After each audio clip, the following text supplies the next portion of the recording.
Welcome to the Live Healthy Now series. We're so happy that you've chosen to invest in your health.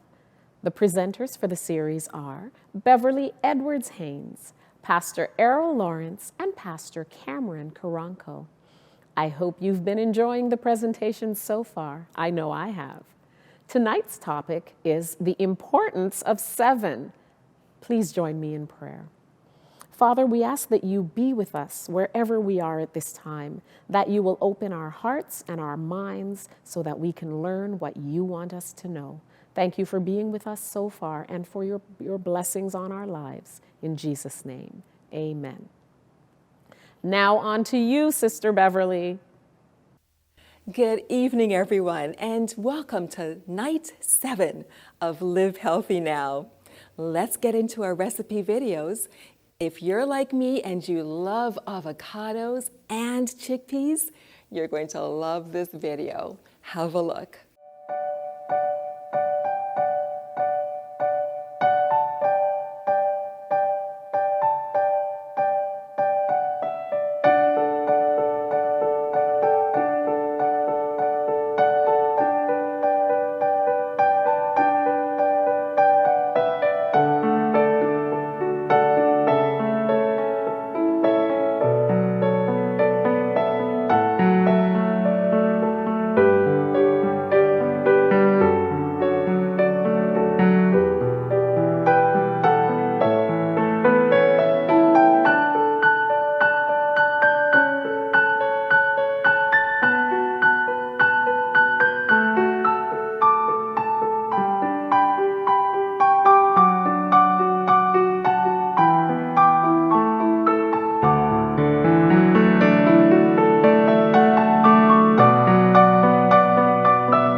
Didn't that look delicious?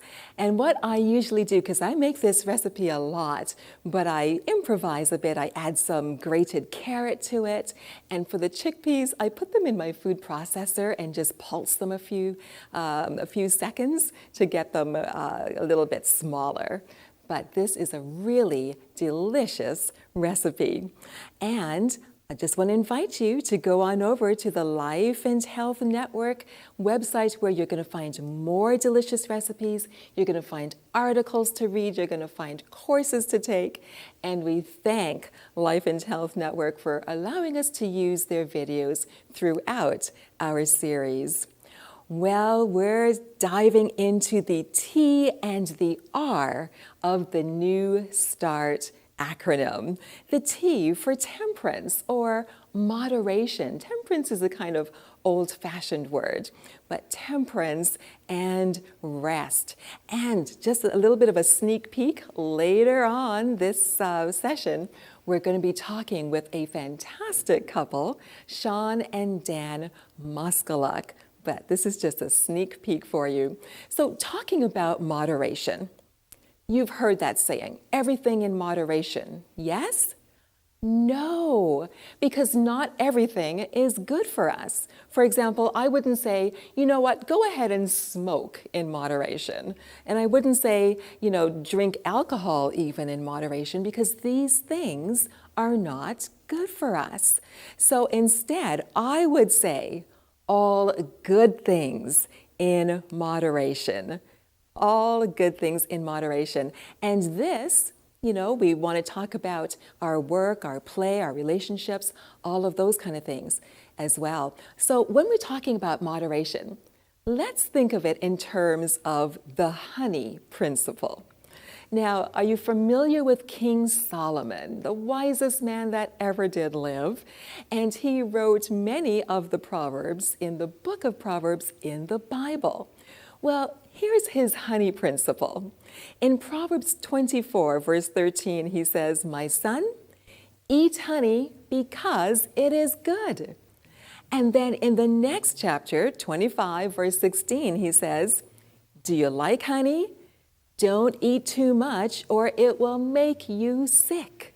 And then a few verses later in that chapter, he says, "It is not good to eat too much honey." So there's the principle at work. Eat honey because it's good, but don't eat too much because it's going to make you sick. And then that is not good. So here's the whole principle.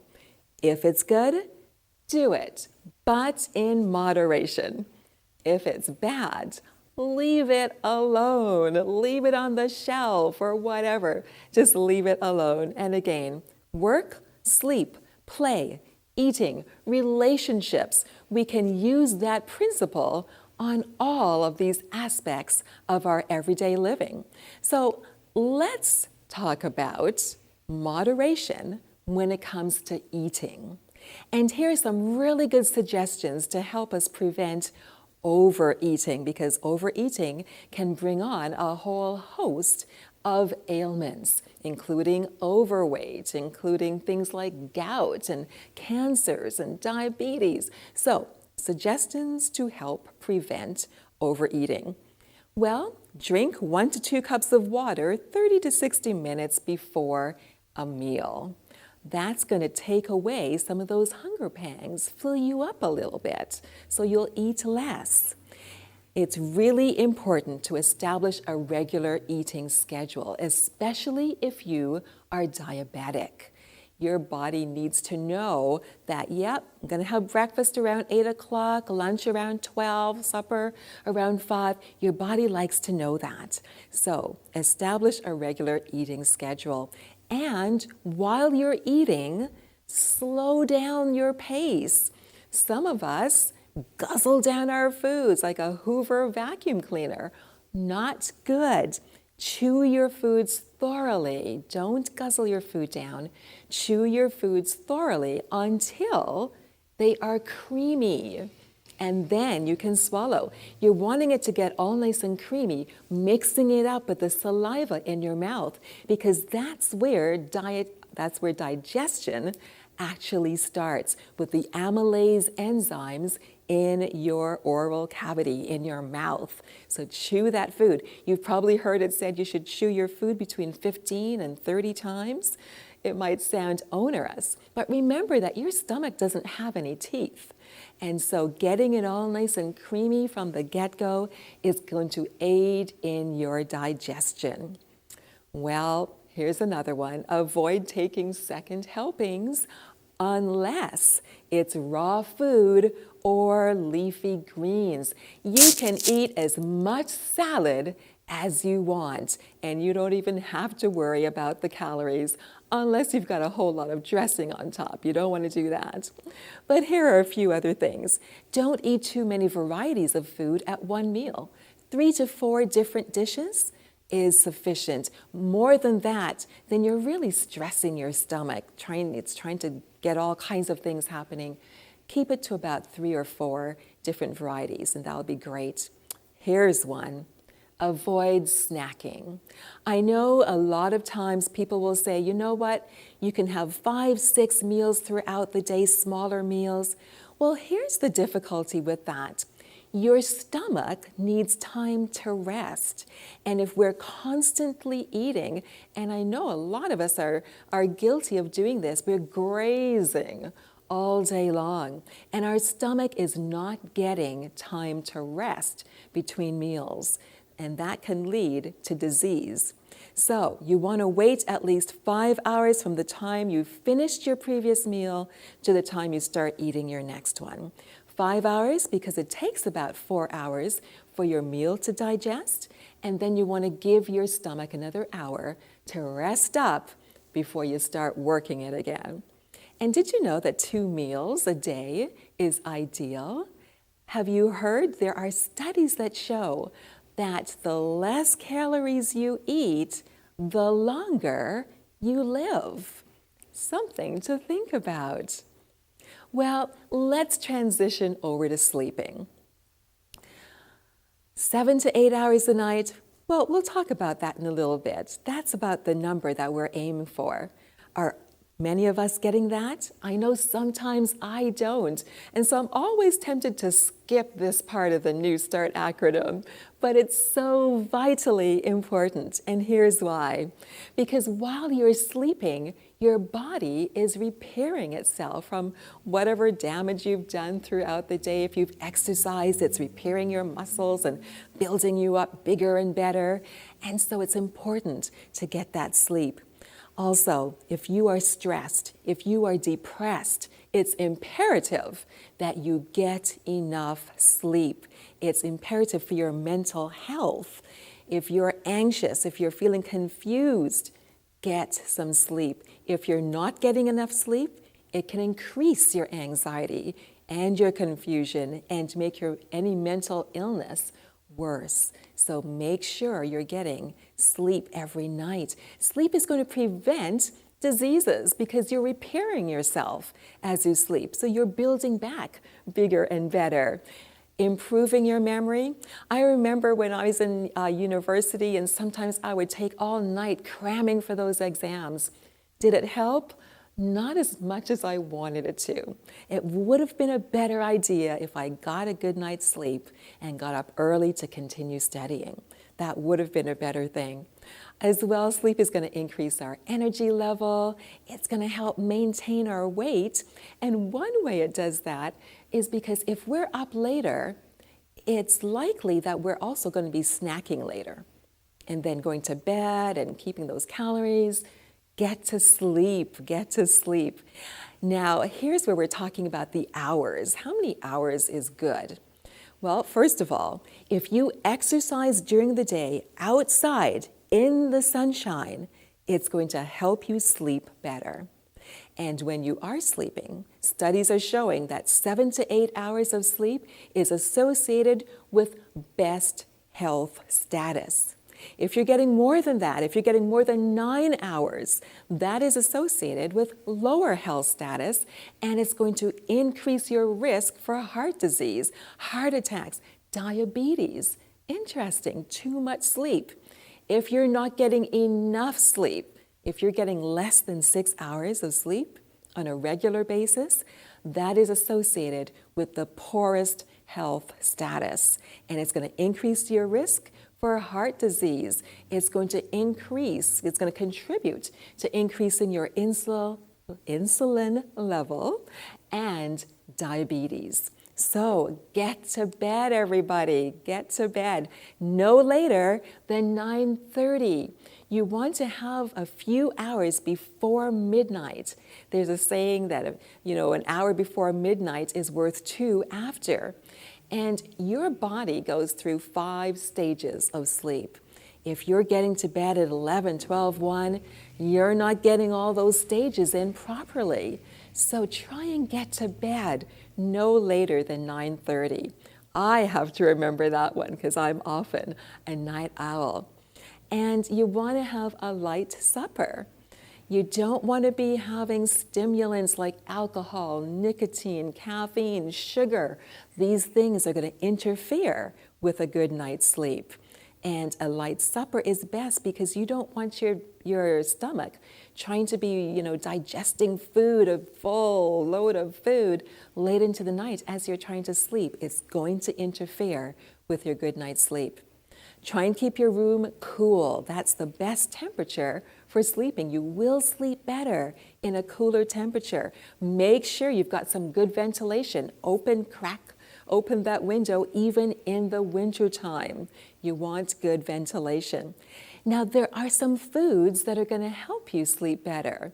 Notice tofu, pumpkin seeds, almonds, black walnuts. They're all plant-based. See how all of this plant-based and rest and exercise, everything works synergistically together. Now, here's something that's really intriguing. The importance of 7. Research shows that you and I have an internal biological 7-day cycle, and it's not tied to any solar or lunar pattern or anything. It's inherent within us. It's called the circaseptan rhythm, and each one of us has it, a 7-day cycle. Back in the time of the French Revolution, the leaders at that time were trying to eradicate the concept of God and the concept of spirituality, religion. And so they went about instituting a 10-day week. A 10-day week. Can you imagine working 10 days in a row? Well, this did not go over so well because it resulted in overflowing mental institutions because people's minds were starting to really disintegrate there. Their mental health, their body, their health overall was starting to disintegrate with this 10-day week. We run on a 7-day cycle. And look at my next point. Research shows that people who take a spiritual rest every 7 days, on Saturday in particular, they show dramatic decreases in the incidence of various diseases, including the rate of coronary artery disease. Now here is where we see this. Hold on here.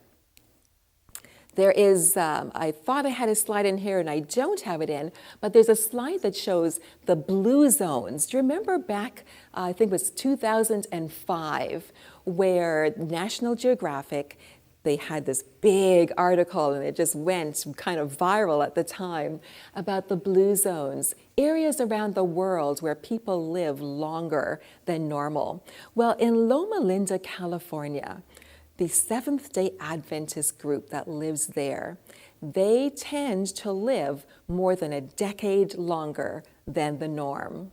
And part of the reason for that is, well, one big thing was their diet.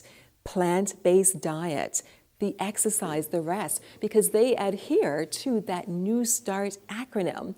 But one of the things that was the factor was their rest every 7 days on Saturday, a full day of rest where they'd go to church and interact with church members and, do things in nature. And so that's where that research shows that people who take that spiritual rest, especially on Saturday, they have lower incidence of disease. Well, do you remember Ellen White? You should remember her by now, the Christian author back in the 1800s. Here's what she had to say about moderation. She says, overeating, even of the most wholesome food, is to be guarded against. Nature can use no more than is required for building up the various organs of the body, and excess clogs the system. Excess clogs the system. Isn't that interesting? Over 100 years ago, she was talking about moderation. So, at this point, I am just so thrilled that we're going to be joined by Sean and Dan Muskaluk, who have an amazing story to tell us. It is so excellent to have with us Dan and Sean Muskaluk. Now, this is a couple who live in Penticton here in British Columbia, and they have an amazing story of lifestyle change to share with us. Now, guys, welcome. Thanks so much for being with us today. We're so happy to be joining you people, and so lovely to see you again, Bev. Excellent. Now, November is an anniversary month for you guys. Talk to us about the anniversary. Yeah, no, it's the Festival of Dan. It starts in seriousness. November 9th, 2013 is my date of diagnosis of terminal, apparently, stage 4 kidney cancer. So annually on November 9th, of course, we try and enjoy the day as much as possible in a mindful manner and look back at, once again, having another year completed. So this year marks my 8th anniversary from my date of diagnosis, and those 8 years or since diagnosis being cancer-free. And it's followed by actually my birthday, which is November 16th. So I've got lots of excuses to hog all the attention that month. But again, it's mostly, as we've always said, it's because of Sean's beautiful intelligence that I'm here today. Fantastic. Well, let's talk about Sean's beautiful intelligence. back us up to that story of how it all began with you, Sean. Well, yeah, it actually began in 2011. Uh, 2010. well, yeah, and actually, fall of 2010, our son joined a gym, wanted to take protein powders, did a little research on that, and that just kind of led me down the wormhole. I kind of stumbled across Dr. John McDougall, which led me to T. Colin Campbell and Neil Barnard and Dean Ornish and all of the rock stars of the plant-based movement. And I just became obsessed, read and read and read. And I finally got to a point of reading the China study, and I decided that I could no longer feed myself or my family in the manner that I had, which is the standard American diet. And I transitioned myself first, and then my family, dragged them along as well. And over the next 2 years, between April 1st of 2011 to 2 years onwards, I lost 133 pounds. Amazing. Yeah, I was 300 pounds. And I really thought that is what a plant-based diet had provided me, that was enough just to lose that weight. But really what I understand now is it was the universe getting me ready for the fight of our life, which was the diagnosis that Dan faced that November 2013, a stage 4 diagnosis, which they told him was going to be months to 2 years maximum that he had left to live. And here we are 8 years later. Yeah. Amazing. It was interesting that we, in the 2 years that she had transitioned the family and eating in the house that way, of course, I was still consuming animal derivative foods outside the home. But it was incredible to think that when we first started, is that I was 35 pounds overweight. I had high cholesterol. I had high blood pressure. I was pre-diabetic, and I was had been diagnosed with metabolic syndrome. And that's something that a lot of men in their late 40s, early 50s, those are all the boxes that get ticked off that you hear talking to your physician. So even only being 95% plant-based in the home, during those 2 years, that was totally eliminated. And we really thought it was incredible how it had turned my health around being a middle-aged man. Yeah. Yeah, Dan was about to retire. We were about to become empty nesters. We really thought we had the world by the tail and that we were bulletproof because, I was back into being able to fit into my wedding dress. Dan was looking great. We just thought everything was wonderful. And so for that diagnosis to come along was really, as with any major diagnosis, just pulled the rug right out from under our feet. And, after 2 weeks of kind of just being stunned, we decided, let's put this plant-based diet to the test. Amazing. I was just going to say that all that education that you got, that background education, that's powerful. That is so powerful. It is powerful. And I think that what we try to relate to people is that to have something like happen to that, a diagnosis of that seriousness, you are so fragile at that moment emotionally. To then have to implement such a major lifestyle change at a time where you're just basically stunned by what you've learned is very difficult. And we certainly are compassionate when people reach out to us with a new diagnosis and say, what do we do? And we have always been so grateful that we already had it in place. Yes. And so I think the takeaway message is that don't wait for that rug to be pulled out. Make the changes now while you can do it without also having to deal with the emotional issues of a diagnosis like that. That, have things in place now because it's so much easier. Oh, absolutely.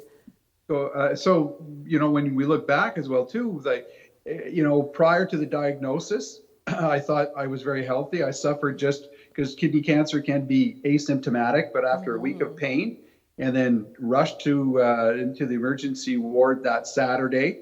And to have a doctor, when you walk in thinking, kidney stone, kidney infection, and have a physician look at you and say, it's not a kidney stone. Your right kidney is a massive tumor, and it's Wow. metastasized, and this is terminal, and there are no treatments. So at that point, that night, an emergency ward, November 9th at about 7 p.m. or so, that is the day and time that I went fully plant-based. And there was no ifs, ands, or buts, because I wanted to stack the odds in my favor. I saw what it had done for me for other chronic illness or chronic issues. And I thought, well, there's never any guarantees with cancer, but I'm certainly going to do everything I can to try and Tip the scales. tip the scales. I didn't want to die. And Of course. And, you know, yeah. it's just amazing how much the body will take. You know, it will Yes. do it silently. It will just keep going until one day. But, you know, amazingly, your wife had already prepared the way for you over the past few years, setting that stage so that your body was kind of healing, you know, all along there with the plant-based, the change to a plant-based way of eating. So now walk us through what happened after that diagnosis. Walk us through why you're still here. Yeah, well, it's essentially, it's what's interesting too. I think the key point, I haven't had any medical intervention since 2014.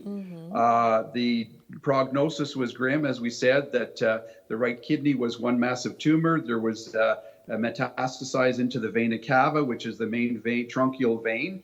And the tumor was also spread throughout my lymph nodes and growing up the vena cava towards my lungs and heart. Wow. So fast forward to that Christmas Eve with Christmas surgery, Eve. Christmas Eve, and had the extreme nephrectomy with the removal of the kidney. And again, they were always amazed as to how healthy I was, aside from being diagnosed with stage 4 cancer. They kept saying, you're really healthy, but you know, you've got terminal cancer, so you're an excellent candidate for the surgery.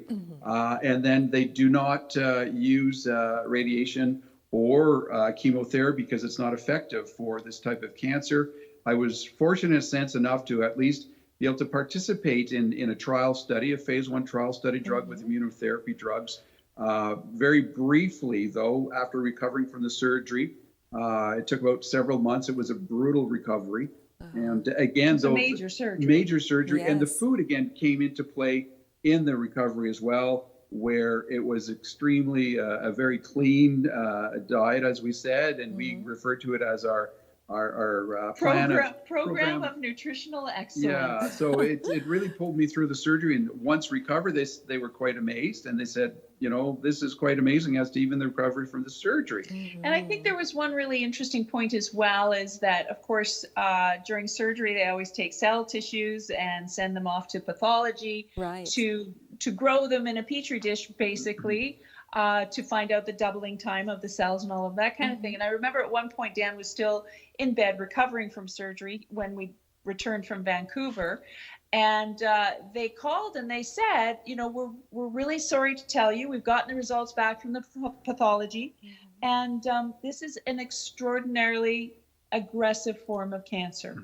And I remember hanging up the phone thinking, that's it, we're done.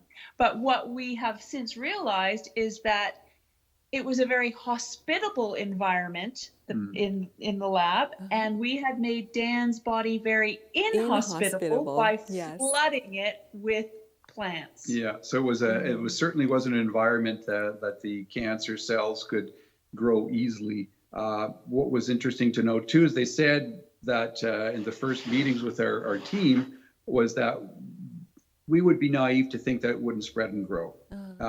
We were left with that.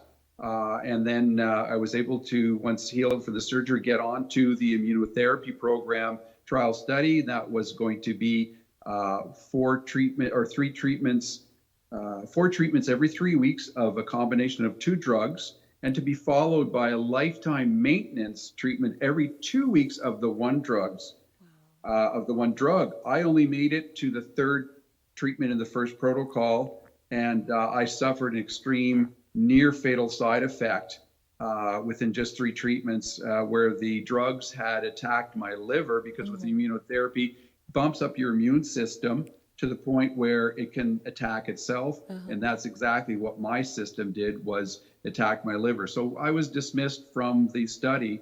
And what's interesting though, as I was getting these scans almost every 6 weeks, they said it was going to grow and spread, but there was never any spread other than the remaining lymph nodes that they were monitoring. And it brought us to the fall. And at that point in time, where there's no spread and growth to bones or other organs, and they started noticing that the 3 lymph nodes that they were monitoring started shrinking and reducing, and the tumors reducing in size.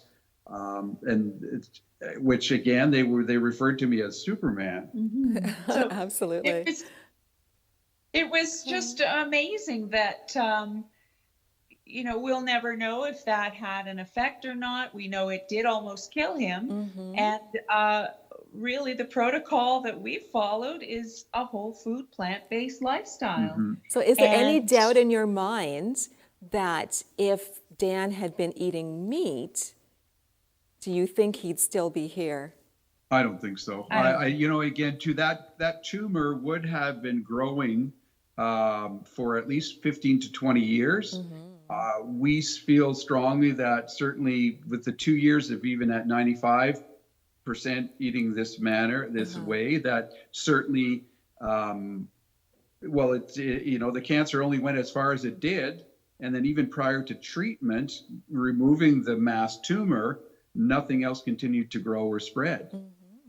Yeah. So there's little doubt in my mind that, the outcome was certainly favorable. Here I am 8 years later, and cancer still cancer free. Absolutely. And we know, for example, from the China study where Colin Campbell talks about the fact that the animal proteins will accelerate the cancer, whereas plant-based foods will decrease the cancer. Exactly. And that's what you experienced.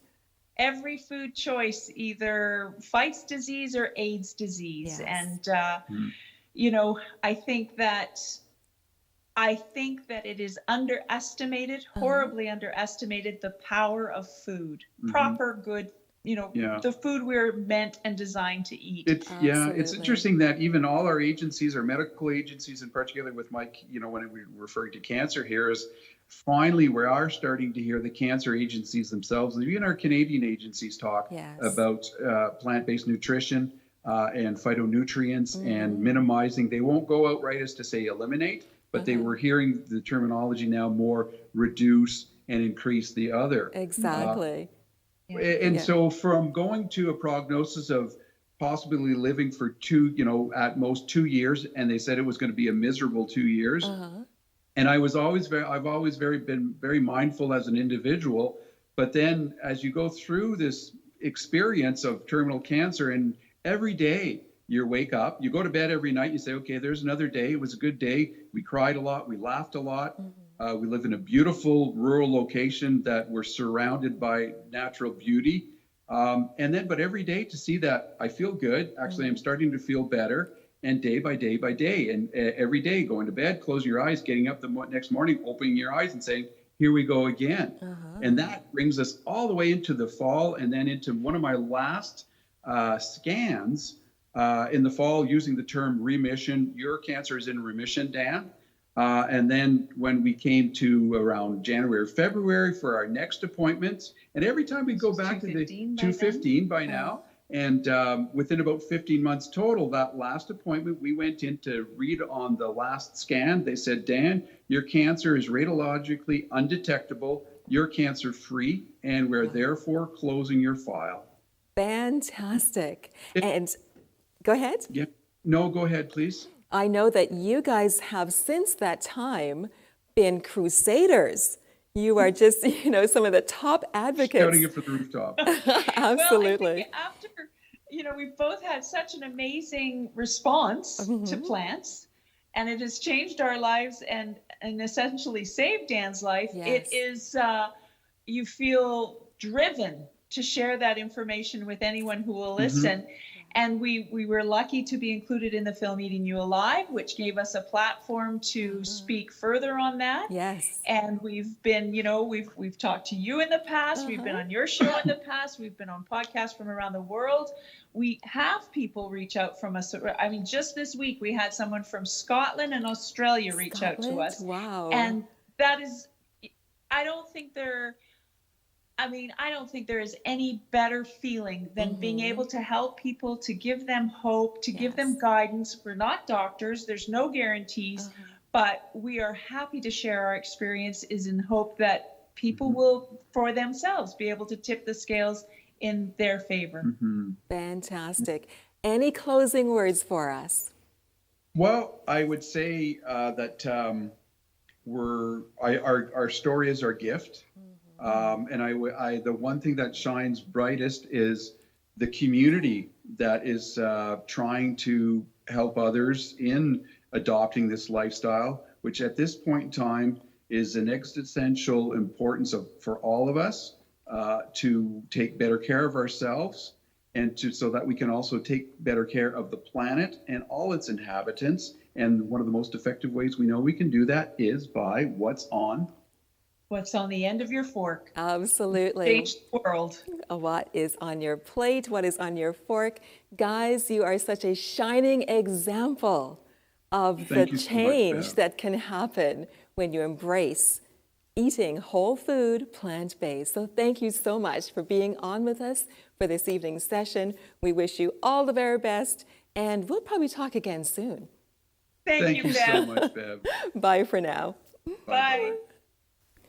We've got an online resource for you, eatingyoualive.com. Now, this is the documentary that Dan and Sean Muskalak were part of, and it's an incredible documentary. If you haven't seen it, you must have it downloaded. I believe it's for purchase on that website there, but they also have recipes, lots of recipes, and various links that you can look at. So definitely have a look-see at eatingyoualive.com.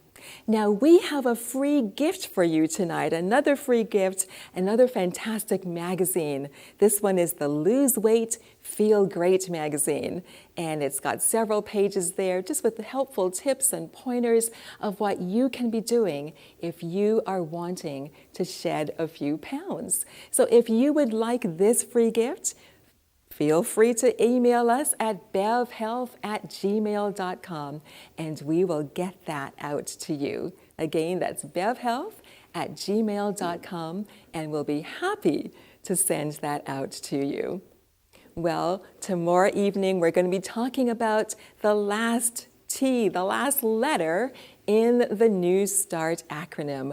Trust in God, and also with respect to relationships.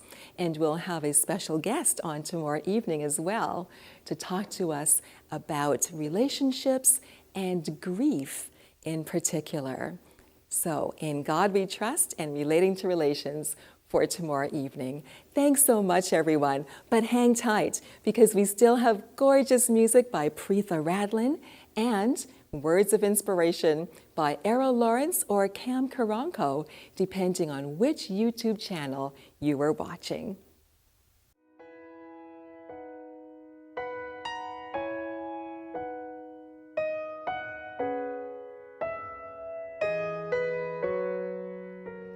There's a place of quiet stillness between the light and shadows reach, where the hurting and the hopeless seek everlasting peace.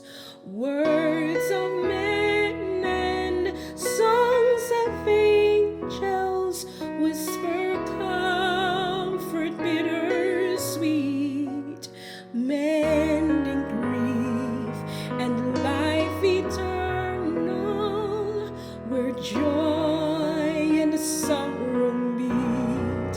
There is a place where hope remains in crowns of thorns.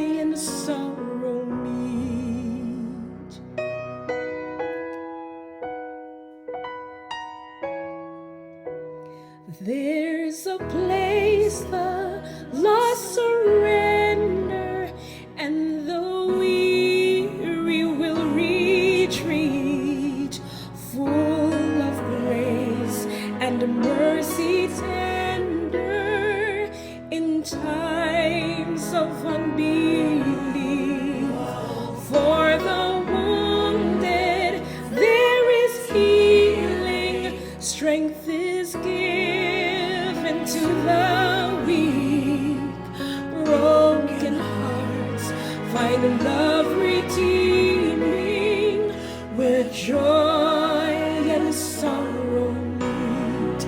There is a place where hope remains in crowns of thorns and crimson stains and tears that fall on Jesus' feet, where joy and sorrow meet.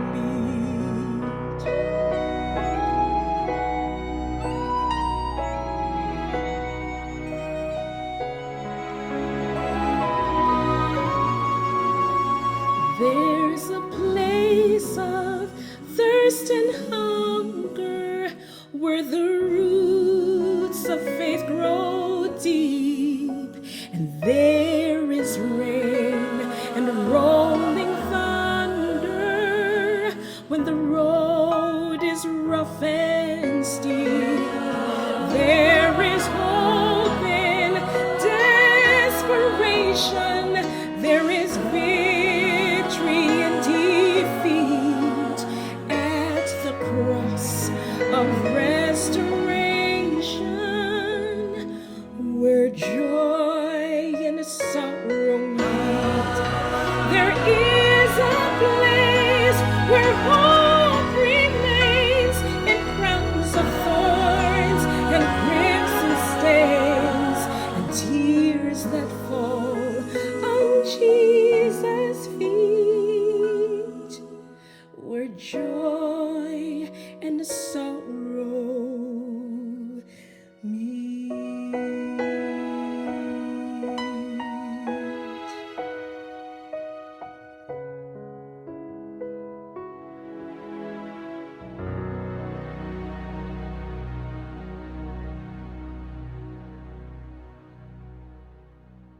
Good evening, everyone.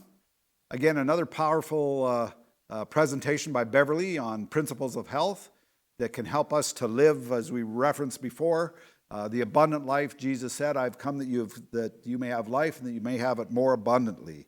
That's what we want for you. That's what I want for my life. I just wanted to share with you, Dr. Neil Nedley is an internal physician who developed a comprehensive program to help people overcome depression. And I recently picked up a presentation. He's an instructor at Waymar College, just outside of Sacramento, California, and he was teaching a bunch of students. And during the course of that presentation, he shared something that got my attention. He put up a slide that outlined the top causes for mortality. And the top factor contributing to one's mortality was hypertension or high blood pressure. And the second or next factor that impacts people's mortality the most, do you know what it is? Anxiety and fear. This really resonated with me because God, in His wisdom, knew man would need something to combat these two significant factors that are number one and number two as far as risk factors to our mortality. You know, even with all of our modern conveniences and numerous labor-saving devices, we are a society that is more stressed and struggling to find time for meaningful relationships than any of the generations that preceded us. With all the negative events that are happening in our world every day, there is more fear and anxiety about the future than ever before. Wouldn't you agree? If you spend time listening to mainstream news outlets, you get a steady diet of fear and anxiety that could contribute to hypertension and high blood pressure. Every night, if you watch the evening news, you get bombarded with the negative news coming from the COVID-19 pandemic statistics, potential adverse effects from the vaccine, the world on a trajectory to self-destruct as a result of climate change, acts of terrorism, unrest between countries and societies around the world. The list can go on. All of these issues seem to contribute to our hypertension, high blood pressure, and our fear and anxiety. It's got to the point where my wife and I rarely listen to the news anymore, and I've instructed my 89-year-old mother, who's kind of addicted to the news channels, to disconnect from a steady diet of all this negative news because it impacts our outlook on life. Do you know that God, at the end of Creation Week, built in a remedy to address these potential harmful adverse health issues? If you have a Bible, would encourage you to have a Bible handy when we come to these devotionals because we'll reference it on a regular basis. Genesis chapter 2. This is what happened on the seventh day of creation. We'll read the first 3 verses of Genesis chapter 2. Then, thus the heavens and the earth and all the hosts of them were finished. And on the seventh day God ended his work which he had done, and he rested on the seventh day from all his work which he had done. Then God blessed the seventh day and sanctified it, because in it he rested from all his work which God had created and made.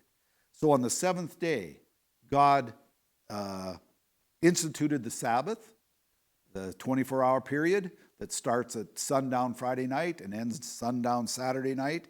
And it says he blessed, sanctified it, and he rested. God blessed the seventh day and sanctified it. Sanctified means that he set it aside for a special purpose, a holy purpose. And then it's reiterated, this is reiterated right in what we call the 10 Commandments in Exodus 20, that God wrote, inscribed in stone with his own finger, which indicates a sense of permanency, and he spoke it from the mountaintop in quite a display. Many of the Israelites thought that they were going to die there at the base of Mount Sinai. And let's go there and read that it's the 4th commandment in the 10 Commandments, and we're in Exodus chapter 20, and we're going to read verses 8 through 11. Remember the Sabbath day to keep it holy. He's referencing back to creation. Remember that God has set this time. 6 days you shall labor and do all your work, but the 7th day is the Sabbath of the Lord your God. In it you shall do no work, you, nor your son, nor your daughter, nor your male servant, nor your female servant, nor your cattle, nor your stranger who is within your gates. For in 6 days the Lord made heavens and the earth, the sea, and all that is in them, and rested the 7th day. Therefore the Lord blessed the Sabbath day and hallowed it. There you have the same wording, a tie-in to Genesis chapter 2. You know, I'm going to tell you tonight that the devil is no dummy. He surely doesn't want us to take a full 24-hour period every week to turn off, unplug, and divert our attentions from earthly concerns to focus our attention on God and his special plan and his love for our lives. Of course, he doesn't want us to slow down and take time to deepen our relationship with him and with our families.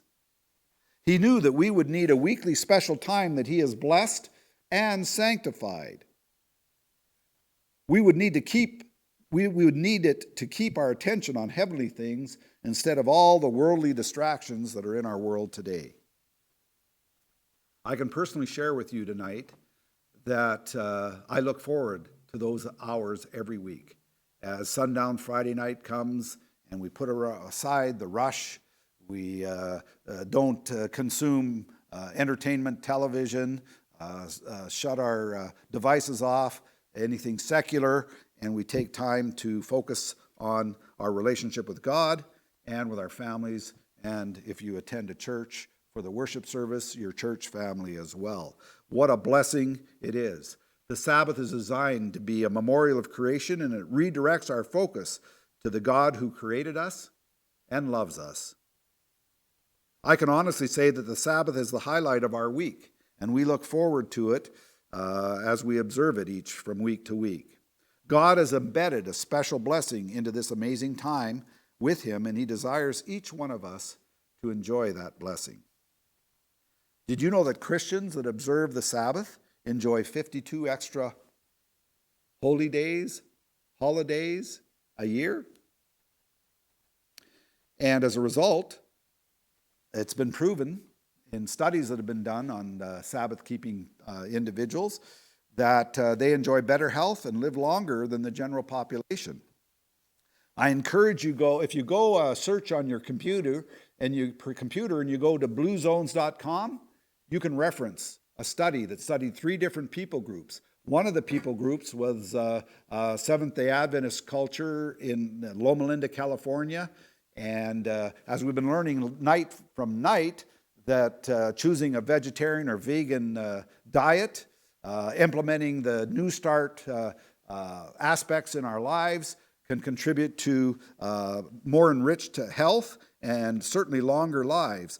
That Blue Zone study indicated that Sabbath-keeping Christians live an average of 8 to 10 years longer than the general population.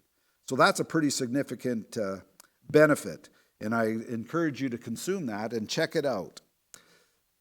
I believe that this time, if observed correctly, significantly helps Seventh-day Adventists to replace the fear and anxiety that the world is full with now with faith and trust in their Creator.